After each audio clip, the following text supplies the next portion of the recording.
Olá, sou João Vitor Wrobleski, sejam todas e todos bem-vindos ao canal Filosofia da Psique. No princípio foi o ato. Sigmund Freud, Totem e Tabu. Olá pessoal, hoje vamos gravar um vídeo falando a respeito de um assunto que foi pedido recentemente no canal, nos comentários, por um dos nossos usuários, e que há muito tempo eu tenho um desejo de falar a respeito desse assunto, mas nunca gravei nada a respeito. Isso há muito tempo, eu tenho discussões nesse sentido há muito tempo, com várias pessoas de diferentes áreas, inclusive tanto áreas acadêmicas quanto pessoas realmente do senso comum, pessoas colegas, pessoas próximas de mim, mas é um assunto que eu nunca gravei por um motivo principal. É um assunto que abre brecha para muito comentário leigo e para muitos discursos de ódio. E é uma coisa que eu sempre tive um imenso desprezo e realmente não aprecio em nada discursos de ódio, comentários leigos, aqueles comentários daquelas pessoas que leem e estudam isso daqui e falam isso daqui, como é muito comum. Então a pessoa acaba estudando, lendo muitas vezes, ou nem estuda, apenas desenvolve achismos e defende isso como se fossem opiniões. Opinião é algo onde você analisa vários contextos, você analisa várias visões e você desenvolve a tua própria crítica acerca dessas visões, de uma maneira embasada, de uma maneira pensada e de uma maneira um pouco mais, eu não diria neutra, porque a neutralidade é ilusória, mas minimamente um pouco mais sensata e controlada. Aqueles discursos de ódio, aqueles discursos muito imaturos, não tem nada de opinião, é puro achismo, e direito à opinião também não é direito a falar qualquer besteira. As pessoas parecem que confundem isso. Deixar também já avisado de antemão que é um vídeo longo, vai ter muita explicação antes de começar o tema, de fato, porque se faz necessário esse tipo de explicação. Então, se você não se sente confortável com essa situação de um vídeo mais extenso e de toda essa contextualização anterior, acesse um dos nossos outros vídeos. Temos vídeos atualmente bem curtos aí no canal, bem diretos e claros. Esse realmente é um vídeo que eu me proponho a fazer de uma forma diferente, que talvez não seja do agrado de todos. Preciso contextualizar, preciso explicar, para evitar posteriores questões desagradáveis, como, por exemplo, comentários leigos sem nenhum conhecimento na área, que não visam crescimento de ninguém, apenas discursos de ódio e discursos tolos de quem realmente nem pensou a respeito do que fala ou do que escreve. E isso, infelizmente, é bem comum. É um motivo que me levou por muito tempo a adiar a gravação desse tema, porque eu vejo que é muito comum nas redes sociais as pessoas manifestarem assim muito desses discursos de achismo, esse ódio que elas guardam dentro delas por questões talvez mal resolvidas, e aí ficam manifestando em relação a esse tipo de temática. E é uma coisa que para mim não é de nem um pouco apreço. Então, diferente de pessoas que muitas vezes buscam justamente essas temáticas mais polêmicas para falar a respeito, para justamente aproveitar disso para ganhar audiência, eu não gosto desse tipo de situação. Eu acredito que a audiência ela deve vir pelo apreço pela temática e não simplesmente porque é uma coisa onde as pessoas vão poder estar descarregando o ódio delas. Então, já fica a dica. Quem for comentar esse vídeo, comente de maneira sensata, embasada e ponderada.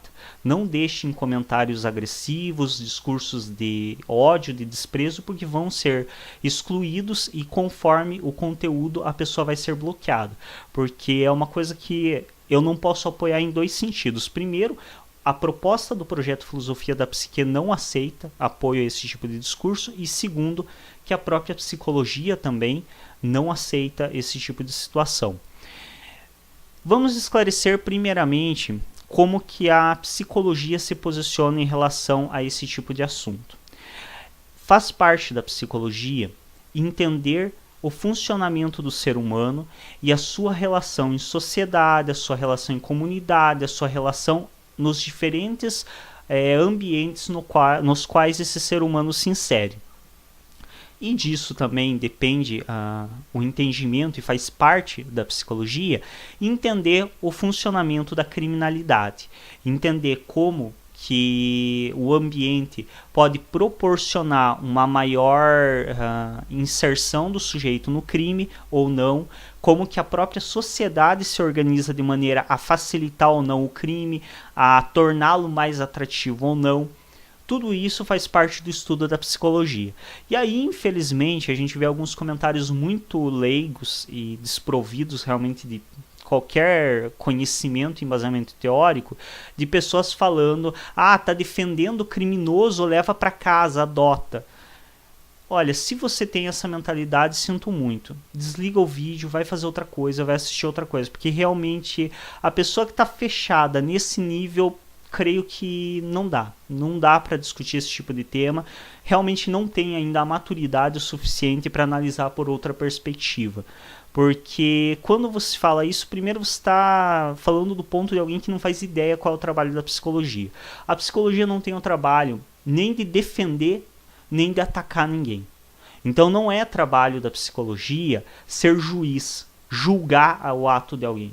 É trabalho da psicologia compreender os atos e, dependendo do interesse de cada sujeito, mudar o contexto desses hábitos. Ou seja, faz parte da psicologia compreender como que a criminalidade ocorre, o que favorece que crimes aconteçam, para talvez interagir socialmente de maneira a alterar questões na sociedade que dificultem que crimes aconteçam. Porque o principal intuito não é atacar, penalizar criminoso. Penalizar criminosos faz parte da área jurídica. Então a área jurídica é juiz, promotor, advogado, quem tem a função de penalizar ou inocentar quem cometeu um crime ou quem é acusado de um suposto crime. A função da psicologia não é essa. Essa é a parte jurídica. Psicologia não tem a ver com isso, não tem uma interação nessa parte e nesse fator. O que é a função da psicologia é entender o que leva pessoas a cometerem crimes. E a partir disso, talvez possibilitar mudanças sociais que diminuam a incidência de criminalidade. Se nós pegarmos, por exemplo, e aí entra a questão de que então nenhum psicólogo, quando fala a respeito da criminalidade, ou, por exemplo, pessoas que falam de uma maneira séria e embasada na área social, quando falam a respeito de criminalidade, de criminosos, ninguém está defendendo o criminoso. Ninguém está dizendo que a pessoa não deve ser punida pelo crime que ela cometeu, se é assim que a nossa sociedade vê. Então, se a nossa sociedade vê que o correto é punir o criminoso, ok, é função do jurídico isso. Não tem nada a ver com a psicologia, isso é função do jurídico. O que cabe à psicologia? Pensar como que podemos proporcionar uma sociedade onde esse crime não aconteça. Porque é mais importante nós eliminarmos o crime do que o criminoso. Porque quando se elimina um criminoso, outros virão. Quando se elimina o crime e o sentido do crime, não acontece mais esse crime. Não há pessoas mais sendo penalizadas porque não há necessidade da pena. Por isso, se faz importante entender qual é o contexto, qual é a forma que a sociedade se organiza e como que isso favorece ou não a incidência de crimes e a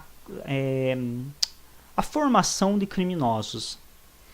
E é isso que vamos estar discutindo um pouco aqui. Como eu mencionei antes, o vídeo vai ser um pouco extenso, então tenham paciência. Quem não tem paciência, assista outro vídeo mais curto do nosso canal, porque realmente esse vai ser mais extenso. Então, vamos começar, eu creio que para entendermos como que a sociedade se organiza e como que isso favorece muitas vezes a incidência de crimes e favorece que, por exemplo, crianças entrem no crime ainda muito jovens, crianças de 8, 10 anos entrem para o tráfico de drogas, por exemplo, é preciso para isso que nós entendamos um pouco como funciona a visão que algumas comunidades têm do traficante. Eu acredito que isso é um ponto bem interessante de a gente estar falando a respeito. Não é uma generalização de modo algum. Então existem sim comunidades que têm medo do traficante, que veem ele como um vilão e que desejam realmente a eliminação desse traficante, que ele seja retirado daquele local. Mas existe uma outra realidade que muitas vezes não é apresentada pela mídia. Então a mídia ela sempre pinta o traficante como esse grande monstro que todo mundo tem medo, que como se o cara saísse estuprando criancinhas no meio da rua. E a realidade que se manifesta em muitas comunidades, muitas vezes, não é essa. E aqui eu não falo a partir de achismo, mas sim a partir do relato de muitas pessoas que moram em regiões onde há um tráfico de drogas e onde há traficantes de certo poder, e que as pessoas mencionam algumas coisas que são interessantes de serem analisadas. Então não é muito incomum nós ouvirmos discursos da população do tipo, até uns anos atrás tinha um traficante ali na região que organizava as coisas, não deixava acontecer muito reboliço, mas aí acabou que ele foi morto pela polícia, ou então ele se mudou, ou então teve uma briga com outro traficante por disputa de território e ele acabou morto. E agora desandou a coisa, tem roubo em tudo que é esquina, as mulheres não podem sair na rua, falando do discurso que eu já ouvi. Então não estou reafirmando aqui que de fato a mulher corra necessariamente mais risco do que o homem ou não, isso não é questão. Estou falando a partir do discurso que eu ouvi de certas pessoas. A mulher não pode mais sair na rua porque os caras mexem, se não cuidar é estuprada. E aí você pensa, mas qual a relação? Por que a presença do traficante inibe esse tipo de situação? E aí nós temos que entender que pro traficante que é inteligente, que minimamente, porque isso também é uma coisa que as pessoas confundem muito, as pessoas acreditam que porque alguém optou por seguir pelo lado do crime, a pessoa necessariamente é ignorante, a pessoa não tem conhecimento. Cuida lá, toma cuidado. Aliás, no Brasil a gente vê que os maiores criminosos que nós temos no Brasil geralmente têm curso universitário. Então cuida lá com essa associação direta da ignorância ao crime. Não é bem assim que as coisas funcionam. E o que acontece quando o traficante ele tem uma inteligência um pouco mais elaborada? Ele sabe que pequenos roubos, que esse tipo de desordem é problemática para ele e para os negócios dele. Por quê? Porque quando você tem muitos pequenos furtos, as pessoas denunciam esses pequenos furtos na delegacia. O que geralmente ocorre quando a polícia faz um trabalho adequado? Ela reforça o policiamento nessas regiões onde ocorrem esses pequenos crimes, para evitar esses pequenos crimes. É a lógica social. Então nós temos uma região com um maior índice de criminalidade, nós reforçamos o policiamento nessa região para que se tente diminuir o índice de criminalidade. E o que acontece? Para o traficante é óbvio, não preciso nem explicar muito, que é péssimo para um traficante ter viaturas andando pela comunidade o tempo todo. Então, muitas vezes o que acontece é que esses traficantes, eles mesmos inibem esses pequenos crimes, então eles impedem esses pequenos roubos, impedem esses pequenos aqui também, não sei se é adequado porque é uma valoração, automaticamente eu estou dizendo que o roubo é menos importante do que outros crimes, não creio que também caiba aqui, mas de maneira para que fique mais compreensível para a maioria, creio que seja o melhor que eu posso usar nesse momento. Então muitos traficantes eles impedem esses crimes, que são muitas vezes tidos como crimes menores, como roubo, desrespeito, estupros, coisas do gênero que acontecem ali que não são nem um pouco do interesse dele, porque ele não vai lucrar nada com esse tipo de crime. Ele impede esse tipo de crime na comunidade justamente para que não haja um reforçamento do policiamento e para que isso não atrapalhe os negócios dele. Só que o que isso resulta na comunidade? Muitas vezes as pessoas desenvolvem respeito por esse traficante. Porque às vezes uma comunidade que até então sofria com esse tipo de crimes, sofria com invasões a domicílio, sofria com roubos à loja, sofria com vários crimes desse estilo, muitas vezes essas pessoas encontram uma paz quando se estabelece ali um traficante que elas nunca tiveram antes.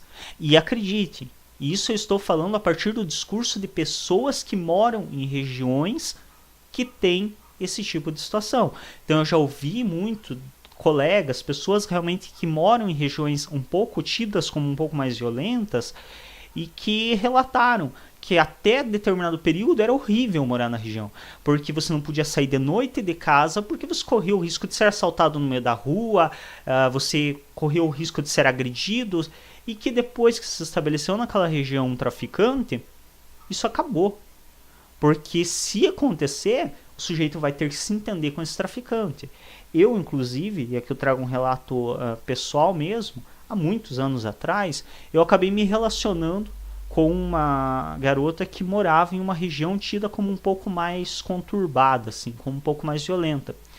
E ela mesma e a família dela me relatou justamente isso. Que ainda quando eu fui na casa dela algumas vezes, eu até fiquei um pouco receoso, né, e tal, porque é uma região que era tida assim como uma região com índice de violência um pouco maior.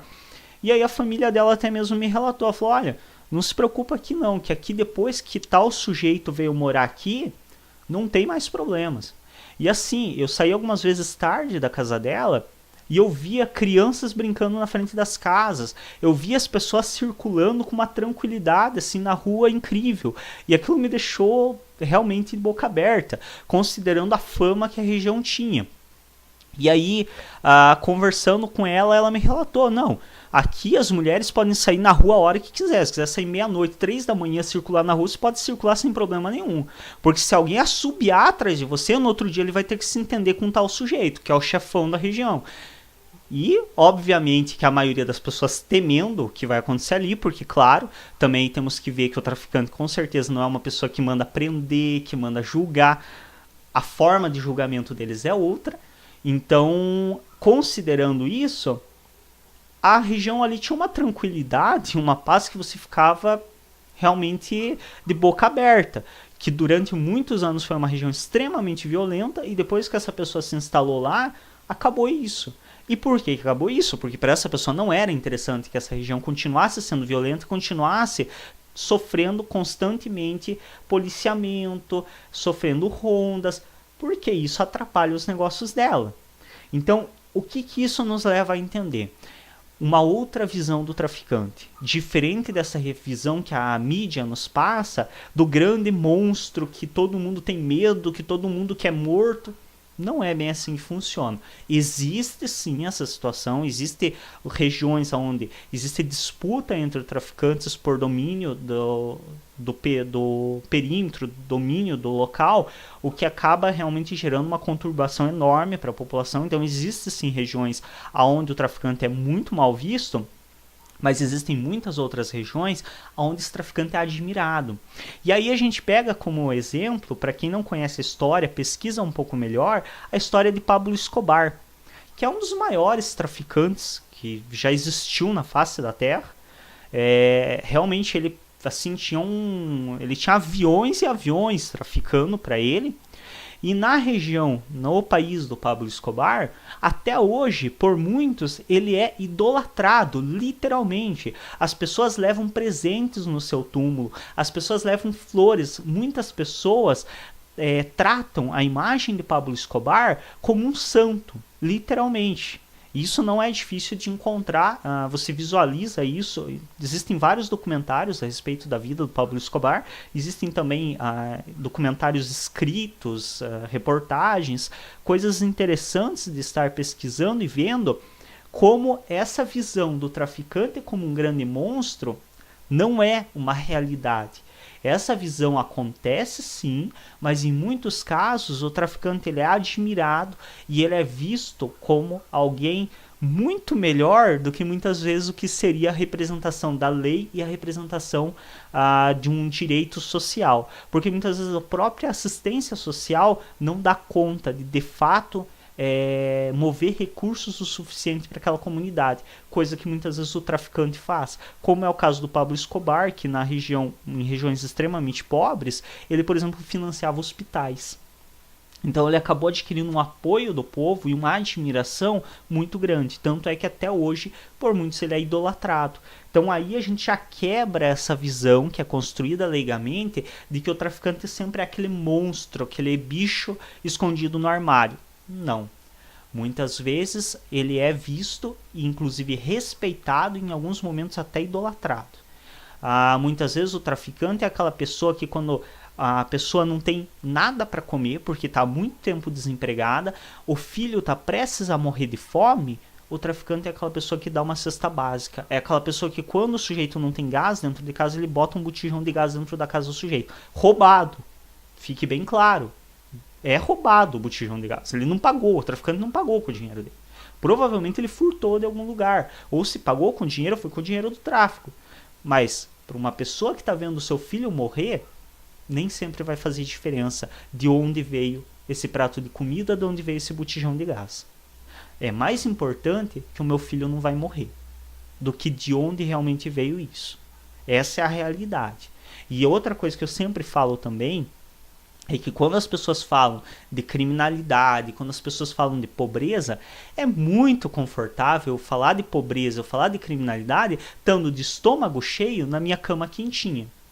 É diferente eu falar de pobreza e de criminalidade quando eu estou passando fome, com muitas vezes doente, com uma pneumonia embaixo da chuva sem ter um teto para cobrir minha cabeça. É diferente eu falar de pobreza e criminalidade dessa perspectiva e eu falar de pobreza e criminalidade estando dentro da minha casa, bonitinho, com o estômago cheio de comida e com um cobertor gostoso para dormir à noite. É muito diferente eu falar dessas duas posições. Então é preciso também ter uma cautela quando nós vamos falar da pobreza, quando nós vamos falar de criminalidade, entendendo isso. Entendendo a partir de que ponto eu estou falando. A partir da onde eu falo, diz muito sobre o que eu digo. E isso é importante nós reconhecermos, isso é importante nós termos em mente. E outra coisa que é importante também é a visão que muitas vezes a comunidade tem do policial. Então o policial, que deveria ser uma pessoa que protege e serve a sociedade, muitas vezes é aquela pessoa truculenta, que é agressiva, que aponta a arma para a cabeça do cidadão que está vindo do serviço, um cidadão completamente indefeso, desarmado, tem uma arma apontada para sua cabeça. Muitas vezes é aquele policial despreparado que atira em um sujeito que está fazendo concertos na casa com uma furadeira porque acha que era uma submetralhadora. É aquele sujeito que pega um pedreiro, um trabalhador honesto para interrogar e esse pedreiro desaparece. Aí quando você tem uma criança vendo esse tipo de situação, vendo seu pai que trabalha honestamente, que tem a extrema dificuldade para trazer um prato de arroz com feijão para dentro de casa, que não tem dignidade, não tem direito à dignidade, que muitas vezes é humilhado por quem deveria proteger e servir, que muitas vezes é humilhado pelo patrão. A criança vê essa situação, a criança vê esse trabalhador honesto, essa visão de trabalhador honesto. E aí ela vê o traficante que é admirado pela comunidade toda. Ela vê o traficante que passa o dia inteiro andando de carro para cima e para baixo tranquilamente e ganhando fortunas. Ela vê o traficante que está bebendo o dia inteiro, que muitas vezes está rodeado de mulheres. E aí? É tão fácil assim você defender para essa criança que vale mais a pena ser um trabalhador honesto do que ser um traficante? Eu sempre vejo como uma extrema dificuldade defender que vale a pena ser honesto em um país onde o crime compensa. O nosso país, evidentemente, o crime compensa. Nós temos criminosos, e os criminosos legítimos, não os ladrões de galinha, mas os criminosos de verdade, ganhando 30 mil por mês, mais 60 mil em benefício aluguel, benefício escritório, benefício viagem, benefício isso, benefício aquilo, roubando mais 1 milhão em cada obra que é feita. E aí, quando são pegos e quando vão para julgamento, são chamados de senhor pelo juiz, são condenados muitas vezes a 9, 10, 12 anos de cadeia, passam 1 ano preso, quando passam, se não 6 meses, em uma prisão que para muitos é uma prisão de luxo, para muitos que não têm o que comer é tido como um hotel, e aí depois desse 1 ano sai sem ter cumprido nem 1/10 da pena, e está tranquilamente, novamente, inclusive se candidatando a cargos públicos, sendo eleito muitas vezes para cargos públicos. Aí você vê o criminoso tendo essa vida, e você vê o trabalhador honesto tendo seus direitos à aposentadoria revogados, tendo seu direito à saúde e à dignidade sendo exterminados, sendo humilhados socialmente, sendo explorados no extremo, recebendo 1.000 e poucos reais por mês, mal conseguindo trazer um prato de arroz com feijão para dentro de casa quando consegue. E aí realmente você não entende o porquê que a criança muitas vezes prefere ser traficante do que ser trabalhador honesto. Não estou dizendo que seja certo ou justificável. Ninguém vai, dentro da psicologia de uma filosofia bem feita, justificar o crime com nada. Nenhum crime é justificável. Mas é importante compreendermos qual é o contexto que leva a pessoa a tomar a decisão de ser criminosa, porque o crime é uma opção, é uma decisão. Isso eu iria falar antes e acabei não falando, mas Sartre nos lembra bem que tudo que nós fazemos na nossa vida são escolhas. Então eu escolho cometer um crime.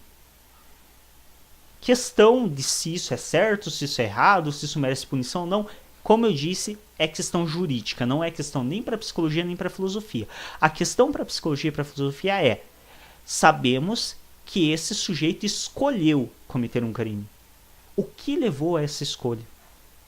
O que fez com que essa pessoa considerasse cometer um crime uma opção melhor do que trabalhar? E aí, quando nós vislumbramos essa situação onde criminosos trabalham 1 hora por dia, recebem mais de 100 mil por mês, enquanto trabalhadores honestos se matam de trabalhar 8 horas por dia, muitas vezes perdem outras 5 horas indo de casa para o serviço e voltando do serviço para casa, para receber 1.000 e poucos reais e para ver seus direitos sendo revogados, para sabe-se lá se vai conseguir se aposentar antes de morrer, enquanto criminosos se aposentam depois de um mandato. Não é tão difícil assim entender o porquê que muitos jovens optam para ir para o tráfico de drogas ao invés de trabalhar honestamente. Qualquer um que vislumbre essa realidade entende. Pode não aceitar, pode não ser a posição que tomaria. Então eu não estou dizendo que eu escolheria esse caminho e não estou dizendo que você tenha que necessariamente aceitar a escolha desse caminho. Mas minimamente fica compreensível para nós o porquê que um jovem prefere ir para o tráfico de drogas ao invés de trabalhar. Minimamente fica compreensível essa situação. E aí mais coisas que para mim são interessantes explorar é, por exemplo, a questão que a gente vê também muito comumente sendo dito: mas podia trabalhar. Então já vimos o porquê que muitas vezes o crime é mais atrativo do que o trabalho honesto, mas vamos ainda entender que existem regiões onde o trabalho nem sempre é uma opção. Então, novamente, eu falar da minha casa com o estômago cheio e com um cobertor quentinho é fácil. Agora, eu, por exemplo, moro na região sul, a região centro-sul, a região São Paulo, Rio de Janeiro, ainda são regiões muito privilegiadas. Tem muitas empresas grandes, tem muito lugar para trabalhar. Mesmo nessas regiões já está mais difícil ultimamente conseguir emprego, tem muita gente desempregada.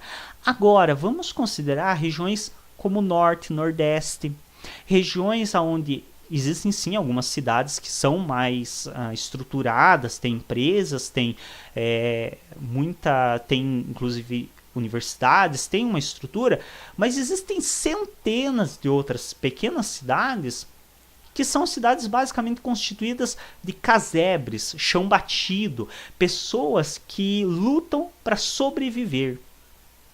E aí nessas regiões, será que é tão fácil assim eu achar um emprego? Será que é só eu sair na esquina, distribuir currículo que eu consigo um emprego? Em uma região onde muitas vezes os únicos comércios que tem é um mercado, um bar e talvez uma pequena loja de tudo, que geralmente em cidades pequenas é muito comum essas lojas, que não é uma loja de roupa, uma loja de utensílios, é uma única loja que reúne meio de tudo. E aí nessas lojas, nessa loja, no mercado e no bar, trabalha geralmente o dono e a família dele. Será que é fácil conseguir emprego em um lugar desse? E aí muitas vezes nessa região acontece uma outra situação, que é, você tem uma menina que muitas vezes é abusada em casa, é estuprada pelo próprio pai, é agredida fisicamente, e um belo dia ela cansa disso, porque também são regiões onde não tem muitas assistência social, não tem conselho tutelar, então é muito comum que as famílias procedam desse modo e que não se tenha nenhum tipo de condenação, não se tenha nenhum tipo de assistência a essa criança. E aí essa menina está com os seus 12, 13 anos e cansou de ser abusada, cansou de ser agredida, de passar fome, de ser espancada muitas vezes até quase à morte, e ela decide sair de casa. E aí ela sai de casa em uma pequena cidade, onde não tem nenhuma vaga de emprego, para passar fome. Qual que é uma das poucas alternativas que essa menina vai encontrar para talvez ganhar algum sustento, ganhar algum dinheiro e poder sobreviver? Qual que é uma das poucas coisas que ela vai conseguir fazer e que dá dinheiro desde que a humanidade se conhece por humanidade? Não é à toa que é considerada a profissão mais antiga que existe. E aí muitos condenam a prostituição, como eu disse, de um lugar que é muito confortável você falar a respeito. Porque você não está na situação de ser agredido, de ser abusado, de ser estuprado por pessoas que deveriam te proteger e de sair desse abuso para tentar ir para uma vida melhor e acabar caindo na rua sem ter onde morar, sem ter o que comer, sem ter o que vestir. Então é muito fácil para a gente falar dessas questões quando estamos falando de uma posição confortável. É diferente falar da outra realidade. É diferente falar da prostituição tendo ela como uma das poucas alternativas para não morrer de fome. E aí muitos vão falar, mas é preferível trabalhar honestamente ou passar fome e manter a dignidade do que exercer um trabalho desse. Que dignidade? Muitas dessas pessoas não têm arroz com feijão para comer. Realmente você acha que isso é uma vida digna? Uma pessoa que passa fome, que adoece e morre das doenças mais banais que você possa imaginar, porque não tem dinheiro para comprar remédio, porque talvez mesmo que tivesse dinheiro na região dela não tem medicamentos de boa qualidade para prestar uma assistência para ela. Isso é vida digna? A pessoa que não tem o que vestir, muitas vezes, a pessoa que mora numa região onde não chega saneamento básico, onde não tem luz, não tem água. Então, é muito fácil falar da vida do outro quando estamos falando a partir da nossa vida. Quando falamos da vida do outro a partir da vida do outro, a partir da visão que ele tem, a coisa muda um pouco de aspecto. E isso é muito importante a gente contabilizar quando vamos falar de tudo, quando vamos falar da criminalidade, quando vamos falar da prostituição. Lembrando o exemplo que eu dei da menina que é agredida em casa, que é abusada. E se fosse um menino? Qual seria uma das poucas alternativas se ele não consegue um emprego? É fácil falar que pode trabalhar de pedreiro, de servente de pedreiro, em uma região onde tem construções. Legal. Em uma região onde estão construindo o tempo todo, que nem a minha região, por exemplo, que eu saio toda esquina tem uma obra, é fácil ir trabalhar de servente de pedreiro.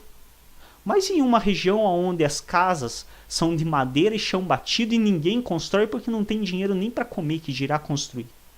Do que você vai trabalhar? Trabalhar de diarista? Quem que contrata uma diarista em uma região onde as pessoas nem têm o que comer? Temos que ter muito cuidado quando falamos de outras realidades, porque nós sempre falamos da realidade do outro a partir da nossa. E isso é muito desonesto. Eu considero assim de uma desonestidade extrema nós falarmos da realidade do outro, falarmos mal ainda da realidade do outro a partir da nossa realidade, a partir de um posicionamento extremamente confortável, de quem está bem alimentado, bem vestido e bem protegido. É muito fácil falar da realidade do outro a partir dessa realidade. O difícil é falar da realidade do outro estando nela. Uma outra questão que eu já abordei de maneira rápida anteriormente e vou retomar, a questão do país que o crime compensa e a questão junto com isso de desigualdade social. Então o que faz com que o crime compense no Brasil, além do fato da impunidade, além de todo o restante?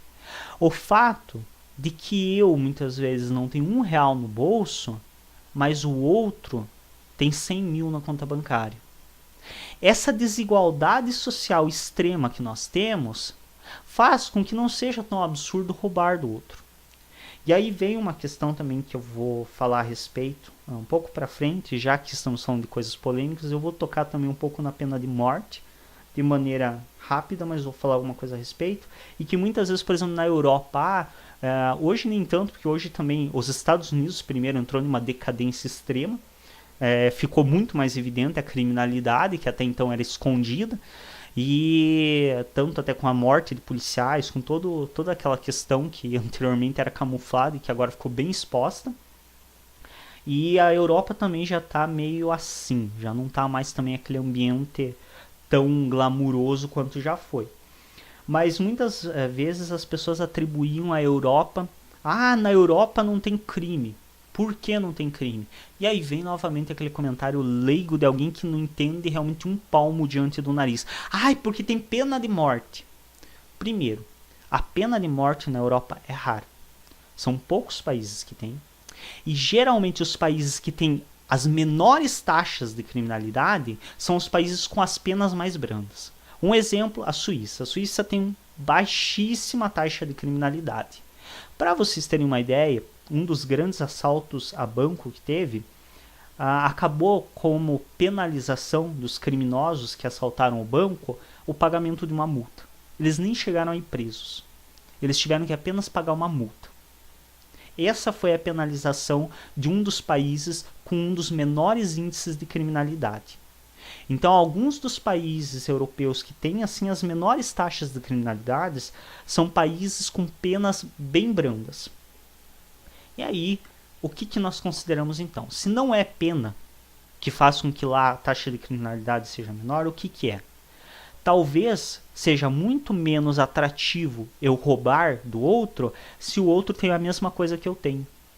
Eu roubar o carro de um outro sujeito que tem o mesmo carro que eu tenho, eu roubar o outro quando eu não passo fome, quando eu tenho o que vestir, quando eu tenho uma boa educação acessível, quando eu tenho acesso à saúde de qualidade e tenho dinheiro para pagar ela, talvez não seja uma coisa tão atrativa, não é? Então, e aí, claro, não estou também defendendo que a Europa é perfeita, ao contrário, sabemos que grande parte da riqueza que a Europa tem hoje, que propicia essa maior igualdade social, essa riqueza vem do ouro que foi roubado do Brasil e do diamante que foi e ainda é roubado da África. Então, não estou também afirmando que é perfeito, nem fazendo nenhum tipo de supervaloração da Europa. Estou apenas usando como exemplo a realidade de lá. Não que não existam outros aspectos da realidade, como todos os crimes cometidos contra outros países. Então, dentro do país a criminalidade é menor, mas para sustentar essa criminalidade menor dentro dos países, se cometem N outros crimes contra outros países que são tidos como países de menor recursos financeiros e de menor recursos bélicos, principalmente. Mas, por que nós temos um índice menor de criminalidade? Porque nós temos um índice maior de igualdade social. Então, a desigualdade social é um fator que também favorece o crime. Se nós pensarmos, por exemplo, que em um roubo o sujeito pode conseguir ganhar o que ele não conseguiria em 10 vidas de trabalho, e não é tão absurdo pensar isso, se nós imaginamos um assalto ao banco onde o sujeito consiga, por exemplo, faturar 5 milhões num assalto ao banco, é o que ele não vai conseguir em 10 vidas trabalhando honestamente. Ele trabalhando honestamente em 10 vidas, ele não vai conseguir ganhar esses 5 milhões. Então não parece tão absurdo esse crime. Agora, quando ele tem uma condição financeira de qualidade, ele consegue ter o que ele precisa para sobreviver, parece muito mais, eu diria, desvantajoso eu cometer um crime e correr o risco de ir preso, correr o risco de ser penalizado de alguma forma. Bom, e aí eu mencionei, dei já uma prévia a respeito da pena de morte. É uma das maiores asneiras que eu escuto. E assim, um dos comentários, além de leigos, ignorantes mesmo. Porque eu vejo constantemente assim, pessoas defendendo a pena de morte como a solução para os crimes. Por que eu dou risada disso? Porque realmente ali a pessoa demonstra que ela não tem conhecimento nenhum da história da humanidade. E aqui eu vou usar, me perdoem os cristões, por eu utilizar um exemplo, sendo ateu, utilizar esse exemplo, mas eu acredito que seja um dos exemplos mais emblemáticos e eu utilizo com muito respeito, que fique claro. Como que Jesus foi morto? Crucificado. Pena de morte. No caso dele, porque ele incomodou gente que não deveria. Incomodou gente poderosa, incomodou políticos e acabou sendo condenado à morte. Mas ao lado de quem mesmo que ele foi condenado à morte? 2 ladrões. Ou seja, nós temos a pena de morte há mais de 2000 anos. Já existem histórias do Antigo Egito, já relatos que demonstram que em outras épocas, em outras regiões e comunidades já se aplicava também a pena de morte. Ou seja, nós temos mais de 2000 anos de aplicação da pena de morte. E isso nunca eliminou a criminalidade. Por que eliminaria agora? Pergunta básica. Outra questão. Aí vem aquela defesa estúpida que muitas pessoas fazem, que tal país tem menos crimes porque tem pena de morte. Já mencionei anteriormente que a maioria dos países que tem um índice menor de criminalidade tem as penas mais brandas. E aí nós pegamos países da região ali do Afeganistão, do Iraque, essa região ali que vive em conflitos, vive em guerras, que tem vários problemas com a criminalidade, são países que muitas vezes têm pena de morte. Se não tem pena de morte, tem penalizações assim extremas. São regiões, Afeganistão, Iraque, são regiões onde, por exemplo, o sujeito que rouba tem a mão decepada. Que assim, é uma penalização que para muitos de nós vai ser vista como hedionda, uma penalização terrível. Só que o interessante de se pensar a respeito disso é: continuam roubando e continuam decepando mãos. Se essa penalização extrema servisse para alguma coisa, não existiriam mais roubos. A partir do momento das primeiras pessoas que roubaram e tiveram sua mão decepada, ninguém mais roubaria, pela lógica. Se de fato essas penalizações funcionassem. Mas o que nós vislumbramos é uma realidade completamente oposta, ao contrário. Nós temos várias pessoas sem mãos que continuam roubando. E temos várias outras pessoas que, mesmo sabendo dessa punição, roubam. Nós temos um outro exemplo que há algum tempo atrás ficou muito famoso na mídia, que foi um brasileiro, dentre outros, que foi condenado à morte em um país que penaliza com a morte o tráfico de drogas. Mas aí eu pergunto, ele foi o primeiro? Não, não foi o primeiro. Basta vocês buscarem reportagens que vocês verão que ele não só não foi o primeiro, como existem outros lá ainda, brasileiros presos também aguardando a mesma penalização, e já existiram outros anteriores. E aí? Se continuam entrando com drogas nesse país e continuam penalizando essas pessoas com a pena de morte, e ainda assim continuam entrando, mais pessoas são mortas, mais pessoas entram com drogas, não fica meio evidente que não funciona? E aí fique bem claro, de modo algum eu estou defendendo aqui, não, então não vamos penalizar e acabou. Como eu disse, essa discussão, penalizar, não penalizar, isso é coisa da área jurídica. O que eu coloco aqui como questão e que cabe à filosofia e à psicologia é pensar: funciona a penalização? Evidentemente não. Não estou dizendo que não se deva penalizar, mas estou dizendo, se não funciona, não está na hora de a gente procurar alguma coisa que funcione? Como, por exemplo, projetos sociais que tirem um pouco dessa desigualdade social, como é o exemplo de outros países que são menos desiguais socialmente, e aonde o crime de fato talvez não compense, e que por isso tem uma menor criminalidade. Não é mais fácil, ao invés de a gente sair com bandeira na rua, gritando a favor da pena de morte, que evidentemente não funciona, não é mais fácil a gente sair às ruas, talvez com bandeiras defendendo direitos sociais mais igualitários, defendendo que o trabalhador honesto seja tratado como um trabalhador honesto e como um trabalhador honrado, e não tratado como criminoso, como é feito hoje, sendo subjugado, sendo humilhado, enquanto os verdadeiros criminosos são chamados de Vossa Excelência? Será que não é mais fácil nós carregarmos essa bandeira, ao invés de uma bandeira a favor da pena de morte? Essa é a questão. Não se deve ou não ser penalizado. Isso é coisa do jurídico. Essa discussão não cabe à psicologia, há algumas áreas da filosofia das quais eu não faço parte, das quais eu não estudo, eu nem tenho propriedade para falar. Mas a discussão a respeito do fato disso não funcionar é evidente. Não é preciso grande genialidade para perceber que não funciona. E a possibilidade de coisas que funcionam existe, mas é preciso que seja do interesse. E aí fica complicado. Quando quem tem a maior quantidade de recursos financeiros, quando quem tem a capacidade de mudar o sistema é justamente o explorador que se favorece do sistema, fica difícil a mudança ocorrer. Então, quando você tem o escravagista que humilha, que explora e que suga o trabalhador honesto até o limite e se favorece e viaja para Paris para jantar no final de semana e sai com seu iate para alto mar no feriado, quando você tem esse sujeito sendo um sujeito que pode promover a mudança, fica meio incoerente. É difícil que o sujeito promova uma mudança que vai desfavorecer ele. E aí fica a situação na situação que estamos.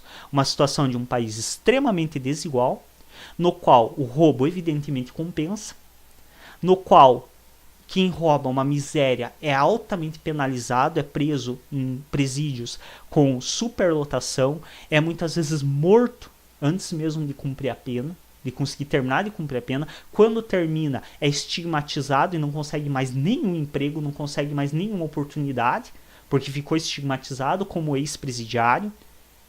E os verdadeiros criminosos que roubam milhões, que compram casas, fazendas com o dinheiro que roubam do contribuinte, são chamados de Vossa Excelência, são penalizados apenas mínimas e ilusórias que não cumprem. Essa é a realidade do país que vivemos. Essa é a realidade na qual muitas pessoas optam, e aí fique bem claro, é uma opção, é uma escolha, mas escolhem a vida do crime ao invés do trabalho honesto. Creio que nessa exposição ficou bem claro que não é tão alucinado assim essa escolha. Não é uma escolha tão incoerente. Por mais que é uma escolha que eu não faria, é uma escolha que talvez você também não faria. Mas há uma lógica nessa escolha. E não é matando todo criminoso que nós vamos conseguir acabar com o crime. Mas sim quebrando essa lógica. Quebrando essa lógica de que o crime compensa. Espero que o que eu tentei expor aqui tenha ficado claro. Como eu mencionei anteriormente, espero que se alguém for comentar, comente de maneira respeitosa, controlada, coesa e coerente. Eu busquei ao longo do vídeo ser coeso, coerente e controlado, sem manifestar ódio contra nenhuma área, apenas expondo argumentos da realidade que nós vemos. Então, se você for comentar, peço que faça o mesmo. Que não saia fazendo um discurso de ódio, que não saia falando qualquer bobagem pelo senso comum. Pensa no que você vai falar.